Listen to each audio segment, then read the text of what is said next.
Yahweh says, well, what do you think of Job? And he says, well, I got nothing I can work with in Job. And he says, yeah, Job's pretty good. And he goes, yeah, but that's because you give him everything. So he creates a situation where Job could be tempted. And Job passed the test.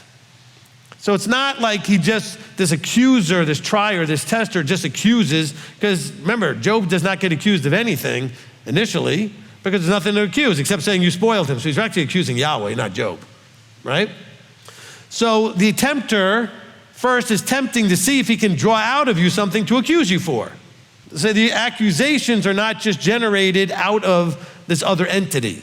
He's going to create a situation that might test you, tempt you, try you.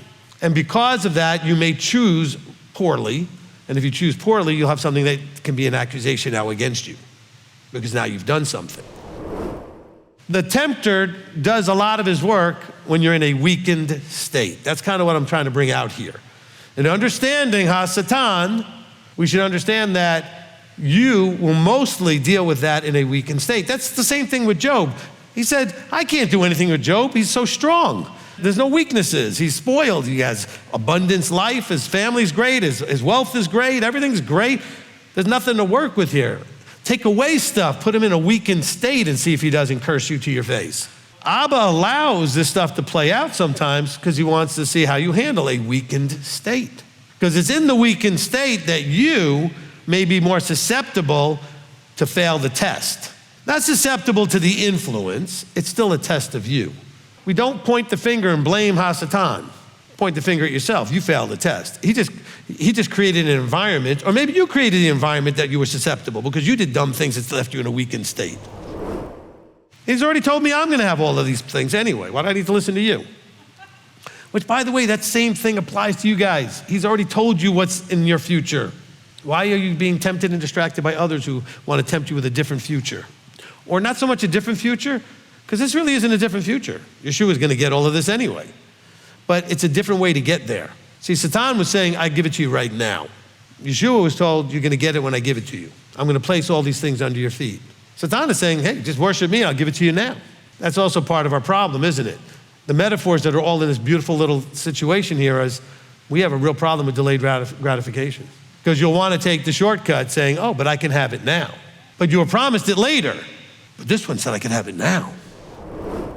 But he's not coming up with stuff on his own. He's using you for the raw material.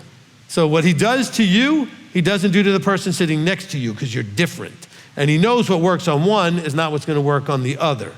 So whatever the devil is doing in your life, it's coming out of you. You're not taught that in church. Oh, the devil's just an evil, mean thing that just comes in and just destroy and eat and seek and destroy. But the material to do that really is coming out of you. And if there's no material, he can't do it. That's the point of Job. He basically said to Job, I got nothing to work with. And then he came up with an excuse to justify it. Well, that's because you spoil him, right? But his first answer is, yeah, he's a pretty good guy, I guess. I can't do anything with him. Unfortunately, most of us are not Job. We got lots to work with. Satan walks around you all day long with that. That was easy button. You know, I've talked often about the battle between faith and trust versus, doubt and fear, right? You know what? I think there's a big battle between strength and weakness. And HaSatan, you know what his job is to do? Bring out all that weakness. He's not preying on it. It's just sitting there waiting for somebody to pull it out and play with it. And it's not going to get fixed until that happens, until you deal with it. But here's what's going to happen. Someone's going to call you weak and you're just going to crumple up into a ball, suck your thumb, and just cry. I mean, instead of realizing, wow, I need to strengthen up. I need to toughen up. We're getting weaker and weaker. And so think of it as all the things that Satan does and pulls on is weaknesses in you. If it's an area of strength, he can't do anything with it. And as far as drugs, they did the best thing they could have done to my mindset and my personality. When I saw, I don't know, they don't do this in schools anymore. They showed us the drug video, when we were kids. This is back in the 70s, okay? It showed you the drug video.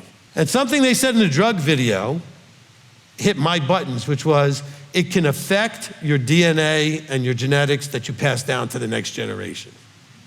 Okay? I didn't know if it was true or not. I believe it is, but I didn't know. I just knew I wanted to be a father. I wanted to get married and have children. I didn't want to do anything that would screw them up because I did drugs. I could screw them up plenty easy with other things. It's just through my mediocre parenting skills, whatever, okay? That was my button that said, I'm never doing this. Not that I even had an interest before, but that was it for me. It was simple enough. I'm not ruining or affecting my body that could hurt my children. Our value to others comes out of strength, not weakness. Weakness means you need, strength means you can give. How's that for a little phrase to remember? Okay, you can't give out of weakness. You can give out of strength. You take out of weakness.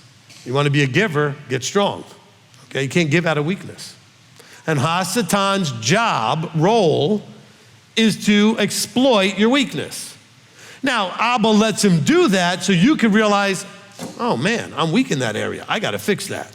It's not that he wants HaSatan to exploit it. He's just allowing him to do it because it actually has a useful purpose if you make use of it correctly. To realize, oh wow, I'm weak in this area. If you don't own you, the devil's going to walk in and own you. It's still owning a part of you though. What I'm saying is he's going to find your weaknesses and speak into your weaknesses and encourage you to keep spiraling down. But if you own you, there's no place for him. He can't do anything to me. I know a lot of you guys are all worried about demons and this and that and the other thing. I'm not worried about any of that stuff because there's no place for them to purchase. There's no place for them to lay down or grab a hold. I don't have a spot that they can land on. I'm not afraid. I'm strong. I'm not bragging again. I have worked to develop this over 50 years since I was a teenager, okay? Okay, so never think any of this is bragging. I have worked at this.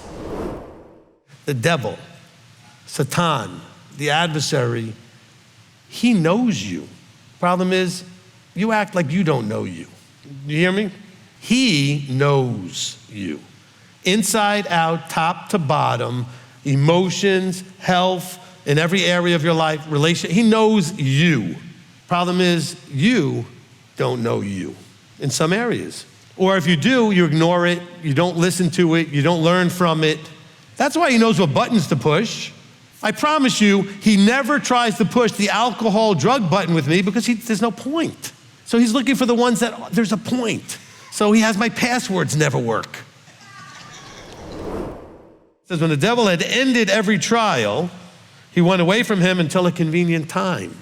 The devil may leave you alone, but realize he's always lurking about in case there's a convenient time. Now we're told there's a convenient time that happens with Judas, but it wasn't actually Yeshua that it happened to somebody else that had an opening, a weakness. I want you to know that if you win a battle, the battle's always available to happen again if there's a convenient time. And by convenient meaning you open a crack in the foundation. You open it, you create an opening for him to come in. So I like that wording in chapter 4 here, this idea of he was waiting until a convenient time.